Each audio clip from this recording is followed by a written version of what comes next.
সম্মানিত দর্শক শ্রোতা, আসসালামু আলাইকুম। আজকের বিষয় এই ডক্টর মোহাম্মদ ইউনূস যেই পদে উপবিষ্ট হয়, অর্থাৎ যেই পদ অলঙ্কৃত করেন, সেই পদ তিনি ছাড়েন না যতক্ষণ পর্যন্ত তাকে জোর করে না ছাড়ানো যায়। আপনারা জানেন 1996 সালে আওয়ামী লীগ সরকার ক্ষমতায় আসার পর এই গ্রামীণ ব্যাংকের নিয়ে দৌড়াদৌড়ি করে তিনি গ্রামীণ ব্যাংকের প্রতিষ্ঠা করেন। এই গ্রামীণ ব্যাংকের তিনি 5,000 টাকা বেতনের চাকরি নেন। এরপরে আস্তে আস্তে ধাপে ধাপে তিনি সেই গ্রামীণ ব্যাংকের দায়িত্ব পান।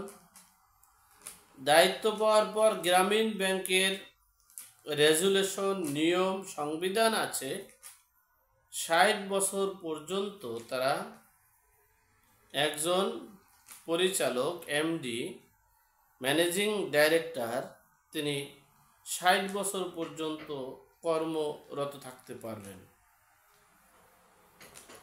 কিন্তু তিনি 2011 সালে 71 বছর বয়স পর্যন্ত তিনি জোর করে, জবরদস্তি করে এরপরে তিনি এই গ্রামীণ ব্যাংককে দখল করে রেখেছেন।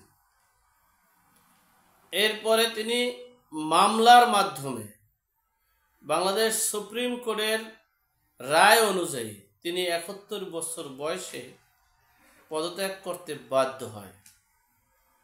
তখন ক্ষমতায় ছিল আওয়ামী লীগ। সেই থেকেই তার দুষ্কৃত চক্রান্ত শুরু হয়। এরপরে তিনি যে পদটাই অলঙ্কৃত করেছেন, সে পদ থেকে তিনি কখনোই ছুটে যেতে চাননি। তাকে জোর করে, বাধ্য করে সেখান থেকে পদত্যাগ করানো হয়েছে।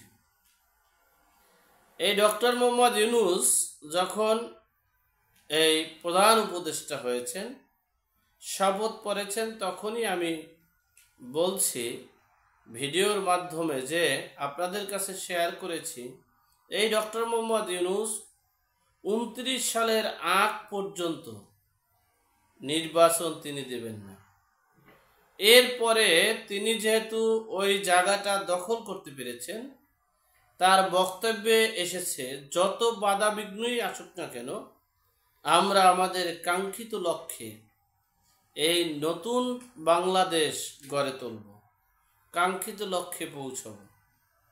অর্থাৎ এই কিংস পার্টির মাধ্যমে তিনি প্রধানমন্ত্রী হয়ে আমৃত ক্ষমতায় থাকার চেষ্টা করছেন। এখন তিনি চেষ্টা করেছেন, রাষ্ট্রপতির সংবিধানে আছে, রাষ্ট্রপতির মাধ্যমে রাষ্ট্রপতির অধ্যাদেশ জারি করে প্রধানমন্ত্রী নিয়োগ দিয়ে দেশ পরিচালনা করতে পারে, সুপ্রিম কোর্টের থেকে রায় নিয়ে, অনুমতি নিয়ে। এখন সেই কারিকুলাম, সেই দিকে হাঁটার পথে ডক্টর মোহাম্মদ ইউনূস। এই একটা অপশন, আর একটা অপশন আছে, তার তো কিংস পার্টি আসেই। যদি তিনি এই রাষ্ট্রপতির মাধ্যমে প্রধানমন্ত্রী নিয়োগ পায়, এরপরে তিনি মন্ত্রণালয়ের দায়িত্বে পালন করবে, সেখানে উপপ্রধানমন্ত্রী রাখবেন তারেক রহমানকে। সেটাও আমরা মিডিয়ার মাধ্যমে এই অন্তর্বর্তীকালীন সরকারের পরিচালক পিনাকি ভট্টাচার্যের মাধ্যমে আমরা জানতে পেরেছি। যাই হোক, এই হলো একটা বিষয়।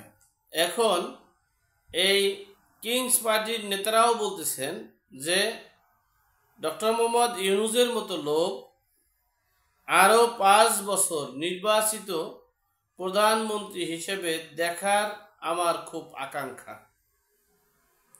তাহলে স্পষ্ট বোঝা যাচ্ছে তিনি আমৃত ক্ষমতায় থাকতে চায়। কতটুকু পারবে কি পারবে না সেটা ভিন্ন বিষয়, কিন্তু তিনি ক্ষমতায় থাকতে চায়। অপরদিকে বিএনপি হুমকি দামকি দিয়ে একটা অবস্থান নিতে চায়, কিন্তু ডক্টর মোহাম্মদ ইউনূসের মানে তিনি যা বলেন সে অনুযায়ী কাজ করে, খালি একটু জনগণকে বুঝে আর কি, এই গতানুগতিক বক্তব্য দেয়, কিন্তু আসলে ডক্টর মোহাম্মদ ইউনূসের গতিতেই হাঁটতে চায়। অর্থাৎ বিএনপির নীতি নির্ধারকরা তাদের সিদ্ধান্তহীনতার কারণে, সঠিক পদক্ষেপ না নেওয়ার কারণে তাদের আজকে দলের এই অবস্থা।